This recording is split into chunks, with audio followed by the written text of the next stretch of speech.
అందరికీ నమస్తే అండి. ఇడిసేసి నీతికి పెద్దని వెనకటికో సామెత ఉంది. సందర్భం వచ్చిన ప్రతిసారి జగన్మోహన్ రెడ్డికి వ్యతిరేకత ఎక్కువైంది, అర్జెంటుగా ఏదైనా ఒక అంశాన్ని డైవర్ట్ చేయాలనుకుంటే లక్ష్మీ పార్వతిని తీసుకొస్తారండి. లక్ష్మీ పార్వతి చేత ఒక ప్రెస్ మీట్ పెట్టించి ఆ ప్రెస్ మీట్లో చంద్రబాబు నాయుడు గారిని, లోకేష్ గారిని, పవన్ కళ్యాణ్ గారిని ఇష్టానుసారంగా మాట్లాడిపించేసి ఏకవచనంతో వాడు వీడు ఆడు, ఇంకా లక్ష్మీ పార్వతి నోటు దూలకే అడ్డు అదుపు ఉండదు. వయసులో పెద్దదైతే అయి ఉండొచ్చేమో కానీ ఒకసారి లక్ష్మీ పార్వతి ఏం మాట్లాడుతుందో వినిపిస్తా చూడండి. తిట్టడానికి మాత్రం ఆమెను పంపిస్తూ ఉంటారు. నిన్న చూశాను నేను, మానవత్వం లేదు అది ఇది అని మాట్లాడుతుంది. అసలు మీ మార్ఫింగ్లకి, మీ అబద్ధాలకి, మీరు చేసే ఎప్పటికప్పుడు మీ కుట్ర రాజకీయాలకి ఇదేనా అసలు పరిపాలన అంటే? చంద్రబాబు, ఇదేనా నువ్వు ఏదో 40 ఏళ్ళ ఇండస్ట్రీ అని చెప్పుకునే గొప్ప రాజకీయ జీవితం? నీ కొడుకుని తీసుకొచ్చి ఒక షాడో ముఖ్యమంత్రి వాడు ఈరోజు, నువ్వేమి లేవు, నువ్వు ఒక అసమర్థుల్లాగా మూలబడి ఉన్నావు. అదే విధంగా ఇక నీ కొడుకు ఇష్టం వచ్చినట్టు వాడికేమీ తెలియదు, అందరినీ వాడు వీడు వాడు వీడు, నువ్వు ఏదైనా బొడ్డుకొచ్చి పేరెట్టే వాళ్ళిద్దరికనే. ఏ లక్ష్మీ పార్వతి, చంద్రబాబు నాయుడు గారు నీకంటే పెద్ద అయినాయి కదా, లోకేష్ గారు అంటే నీకంటే చిన్నోడలే, పక్కన పెట్టేసి. చంద్రబాబు నాయుడు గారు నీకంటే పెద్ద ఆయన కదా, ఎందుకు ఏకవచనం అని అడుగుతున్నా. ఇవి ఇడిచేసిన ఇలాగే మాట్లాడతారు, అనకూడదాము కానీ బజారు మనుషులు ఇలాగే మాట్లాడతారు. మనం సంస్కారం గురించి మాట్లాడాం, మర్యాద గురించి మాట్లాడాం, పద్ధతుల గురించి మాట్లాడాం.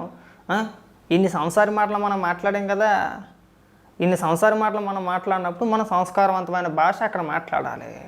ఏకవచనంతో వాడు వీడు ఓ అనమాలు కూడా రావు. మనకు మాత్రం జీవిత చరిత్రలు రాసేయడం వచ్చు కదా, మనం మొత్తం పుస్తకాలు రాసేస్తాం. మనం ఇక్కడ డైరెక్ట్గా పుస్తకాలే. సిగ్గుపడాలి కొద్దిగా. అనవసరమైన మాటలు మాట్లాడకూడదు, అనవసరమైన ప్రస్తావన తేకూడదు. మనం ఎంతవరకు మాట్లాడాలి, మన బతికెంత, మనం ఎంత, అంతవరకే మాట్లాడాలి.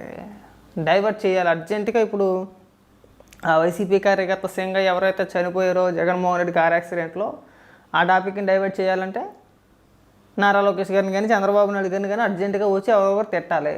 తిట్టాలంటే మాకు ఒక సెకండ్ కావాలి. ఎవరున్నారంటే లక్ష్మీ పార్వతి ఒక్కతే కనబడుతుంది అక్కడ. అన్నీ ఇడిచేసింది కాబట్టి భయపడవసరం లేదు. ఎలాగ చంద్రబాబు నాయుడు గారు, నారా లోకేష్ గారు మహిళల జోలికి పోరు, వాళ్ళని టచ్ చేయరు, ఏం అండర్లే అని చెప్పేసి అని ఒక ధీమా. మిగిలిన వ్యక్తులైతే ఒక రోజా మినహాయించి మిగిలిన వైసీపీలో ఉన్న మహిళా నాయకురాలకి మెజారిటీ అందరూ కూడా బాగానే మాట్లాడతారు పద్ధతిగా. ఒక రోజా మినహాయించి మిగిలిన అందరూ కూడా బాగానే మాట్లాడతారు.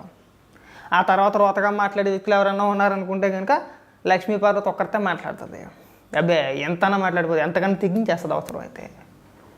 ఈ సంసారం అనకూడదేమో అంటున్నా. ఉదాహరణకి నువ్వు ఇక్కడికి వచ్చి సంసార మాటలు మాట్లాడాలి, మేము వినాలి. వయసులో పెద్దనివి, మా బోటోలతో చెప్పించుకో మాకు. నువ్వేం నీతులు చెప్పొద్దు. నువ్వు నీతులు చెప్తే వినే స్టేజ్లో ఇక్కడ ఎవడలేడు, అది బాగా గుర్తుపెట్టుకో. అంత కర్మ ఎవడికి పట్ల లక్ష్మీ పార్వతి చేత నీతులు చెప్పించుకునే అంత కర్మ రాష్ట్ర ప్రజలకు పట్టలేదండి. గట్టిగా మాట్లాడితే నీ ఇంట్లో నీ కొడుకండి నీ మాటలో వెళ్ళి చెప్పి చూడు ఒకసారి. నీ మాటలో నీ ఇంట్లో నీ కొడుకండో ఏంటాడా, చేప అవతలకి వెళ్ళామో చెప్పావు కానీ అంటాడా. ట్రై చేయ ఒకసారి. ఏ రోజైనా వెళ్ళావా నీ కొడుకింటికి, పెళ్ళికి కానీ, ఫంక్షన్కి కానీ, శుభకార్యానికి కానీ, అశుభకార్యానికి కానీ, దేనికైనా సరే నీ కొడుకు దగ్గరికి వెళ్ళావా ఏ రోజైనా సరే? నీ చుట్టాలు కావచ్చు, బంధువులు కావచ్చు, లేదంటే మీ తరపులు ఎవరైనా కావచ్చు, ఏ రోజైనా కానీ నీ ఇంటికి వచ్చి ఒక పెళ్ళికో, ఒక ఫంక్షన్కో, శుభకార్యానికో, ఇంకొక ఫంక్షన్కో, దేనికైనా సరే బొట్టెట్టి పిలిచారా? ఎందుకు పిలవరు చెప్పనా? నీ పైన ఉన్న అభిప్రాయం అలాంటిది, వాళ్ళకున్న అభిప్రాయం అన్నమాట. అసలు నిన్ను ఒక శుభకార్యానికి కూడా పిలవరు, నేను ఒక శనిని చూసినట్టు చూస్తాను నిన్ను అక్కడ. అలాంటి నువ్వు ఒక ప్రెస్ మీట్ పెట్టి మా దరిద్రానికి, మా కర్మ కొలది నువ్వు 10 మందికి ఉపదేశాలు ఇస్తూ, నువ్వు పరిపాలన గురించి, ముఖ్యమంత్రి గారి గురించి, మంత్రి లోకేష్ గారి గురించి నువ్వు ఉపదేశాలు ఇచ్చి సలహాలు సూచనలు ఇస్తున్నావంటే మాకు సిగ్గేస్తుంది. నీ గురించి మాట్లాడడానికి మాకు సిగ్గేస్తుంది. మనం అంత స్థాయికి మనం ఎదిగిపోలేదు. మన రోత బతుకు అందరికీ తెలుసు, మన రోత బతుకు అందరికీ తెలుసు. ఇంకొక చెప్పుకొచ్చిందమ్మా ఏదో కానీ, కొమ్మినేని విషయం చాలా బాధపడిపోతున్నాను. కొమ్మినేని గురించి, కొమ్మినేని శ్రీనివాస్ నరశేఖర్ అని చెప్పేసి నాకు ఒక 6 రోజులు నిద్ర అవ్వలేదంట, ఆనందం లేదంట. కొమ్మినేని అక్కడ ఎడితే ఇక్కడ ఇవి ఏడ్చిందంట. అబ్బాబా, ఇంకేమనిపిస్తుంది? నేను ఏదన్నా అంటే పొలవమ్మని ఎగేసుకొని వచ్చేస్తాం మనం. అలాంటిది ఒక ప్రాంత మహిళలను ఉద్దేశించి వేశ్యలు అంటే ఒక మహిళగా నువ్వు ఖండించాల్సింది పోయి కొమ్మినేని శ్రీనివాస్ని అరెస్ట్ చేస్తాను ఒక 6 రోజులు నిద్రపోలేదు. అబ్బే ఏంటో అంత అనుబంధం మీ ఇద్దరికేనే నాకు నవ్వు వచ్చింది చూడటానికి. కాస్త సిగ్గుపడండి. వయసు తగ్గ మాటలు మాట్లాడితే బాగుంటుంది. మళ్ళీ నీతులు చెప్పుకొచ్చింది. రేపు పొద్దున ప్రభుత్వం మారిపోతే ఏంటి పరిస్థితి అని చెప్పేసి అని అడుగుతుంది. రేపు పొద్దున మిమ్మల్ని కూడా అరెస్ట్ చేస్తాము, నీవు నేర్పిన విద్య నీరజాక్ష అని చెప్పేసి అని అంటుంది. అబ్బే ఈ సొలు డైలాగులన్నీ చెప్పకూడదండి. గతంలో జగన్మోహన్ రెడ్డి 5 ఏళ్ళు ముఖ్యమంత్రిగా ఉండి చంద్రబాబు నాయుడు గారిని అరెస్ట్ చేసినప్పుడు ఈ నీతులు ఈ సూక్తులు అన్నీ వెళ్ళి జగన్మోహన్ రెడ్డి దగ్గర కూర్చొని నాయన జగన్మోహన్ రెడ్డి ఇవాళ మనం చంద్రబాబు నాయుడు గారిని అరెస్ట్ చేస్తున్నాం, రేపు పొద్దున ప్రభుత్వం మారిందంటే మనల్ని చెక్కేస్తాడు బొబ్బాకి చెక్కినట్టు అని చెప్పున్నావు అనుకో, బ్రహ్మాండంగా ఉండి చెప్పావా. ఒకవేళ నిజంగా అలా చెప్పు ఉంటే కనుక ఒక్క తన్ను నిన్ను అయితే కనుక లెగిసి జగన్మోహన్ రెడ్డి గుమ్మం బయట పడేదాన్ని వెళ్ళి కదా. ఇవే మాటలు జగన్మోహన్ రెడ్డికి చెప్పుంటే కనుక లెగిసి ఎడంకాలతో ఒక్క తన్నుదాన్ని వాడు దెబ్బకి గేటు బయట పడేదానివి కదా. జగన్మోహన్ రెడ్డి ఏం చేసినా సరే కరెక్టే.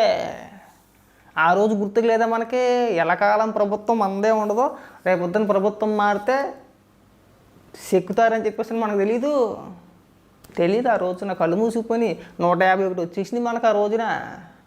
ఆ రోజు మనకు 151 వచ్చినాయి మూలాలు మనకు కళ్ళు మూసుకుపోయినాయి. పోతే పోయిందిలే, ఓ 10 20 పోతాయి, మళ్ళీ ఒక 130 120 వస్తాయి, మళ్ళీ మనమే అది మందే అధికారం, మళ్ళీ డిండింగ్లు ఆడిచ్చేయచ్చు అని చెప్పని అనుకున్నాం.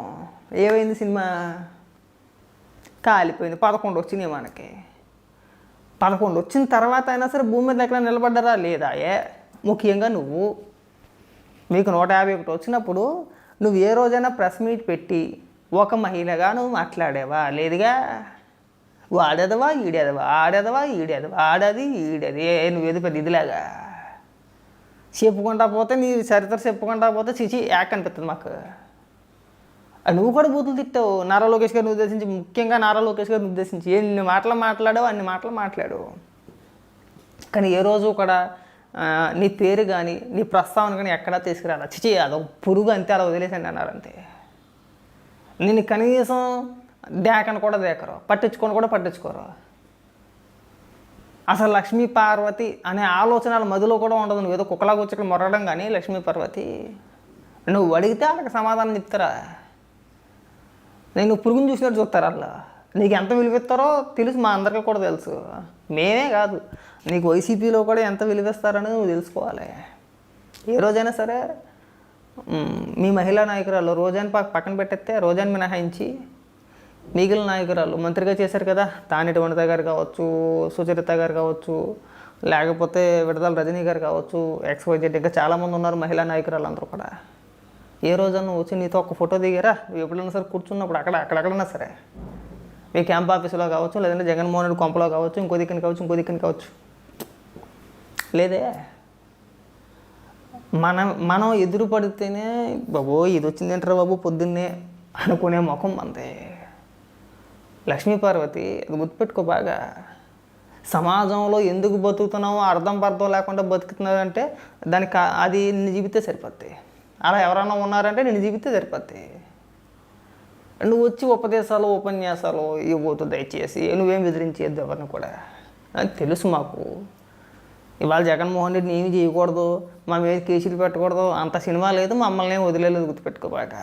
తెలుగుదేశం కార్యకర్తలు కానీ నాయకులను కానీ చంద్రబాబు నాయుడు గారితో సహా, అలాగే జగన్మోహన్ రెడ్డిని ఎవరైనా ప్రశ్నిస్తే జర్నలిస్టులు కావచ్చు, 70 ఏళ్ళైనా 80 ఏళ్ళైనా 80కి ప్లస్ ఉన్నా సరే ఎవరినే వదలలేదు. వదిలేరా? లేదు. మళ్ళీ మేము వచ్చిన తర్వాత తిరగి తీసి పొడి చేస్తాం. చూద్దాం దేవుడి దయ. వచ్చినప్పుడు వచ్చేవారు అనుకోవాలా, లేకపోతే లేదయ్యే.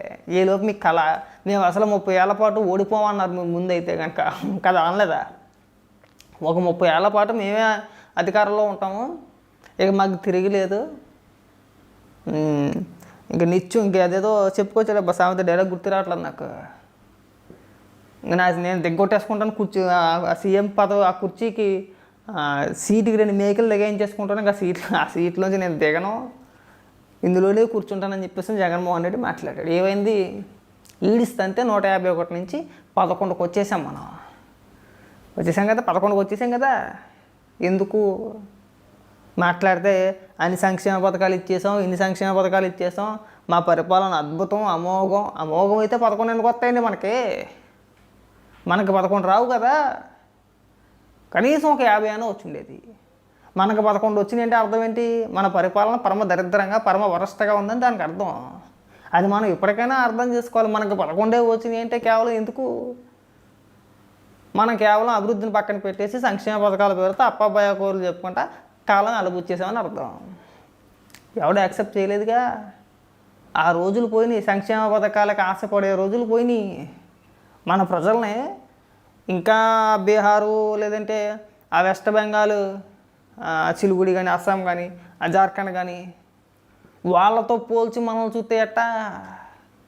ఆ ప్రాంతాలు చూస్తే ఎప్పుడైనా సరే ఒడిశా కానీ, కాంటా కానీ, ఖరగపూర్ కానీ, ఆ వెస్ట్ బెంగాల్ లేదంటే ఈ బీహార్ కావచ్చు, ఇటు సైడ్ అంతా కూడా దశాబ్దాల కాలంగా డెవలప్మెంట్ అంటూ ఏముండదు. ఒరిస్సాలో అయితే 2010-11 అంతవరకు కూడా సరిగా అనకూడదు, ఇక్కడ మాట్లాడలే, చెప్తా అంత వరస్ట్ మాట. తినడానికి తిండి కూడా ఉండదు వాళ్ళ దగ్గర. ఎందుకు అంటే కేవలం సంక్షేమ పథకాలే. ఒక పరిశ్రమ ఉండదు, ఉపాధి చేసుకోవడం అంటే పని చేసుకోవడానికి ఒక పరిశ్రమ ఉండదు, ఒక రోడ్డు ఉండదు, నాడిపోయిన రోడ్లు ఉండవు. మహా అయితే ఒక కటక్, భువనేశ్వర్, ఈ రెండూ తప్పితే ఒడిశాలో ఏమన్నా కొద్దిగా డెవలప్మెంట్ అయిన సిటీలు ఏమన్నా ఉన్నాయి, ప్రాంతాలు ఏమన్నా ఉన్నాయంటే రెండే అది కటక్, భువనేశ్వర్, ఈ రెండు మినహాయించి చెప్పుకోదగ్గ ఊరే లేదు అసలు. ఇంకా నువ్వు అక్కడి నుంచి ఖరగపూర్ కాడి నుంచి ఇంకా అటు వెళ్ళావంటే ఇంకా అసలు నీకు సంబంధమే లేదు. ఇంకా అసలు నువ్వు డెవలప్మెంట్ అయిన ఏరియాని కల్లో కూడా చూడలేవు. జార్ఖండ్ వరకు గుర్తుపెట్టుకో బాగా. ఆ ప్రాంతాలన్నీ ఎడారిలాగా ఉంటాయి, కనీసం తినడానికి తిండి ఉండదు అక్కడ.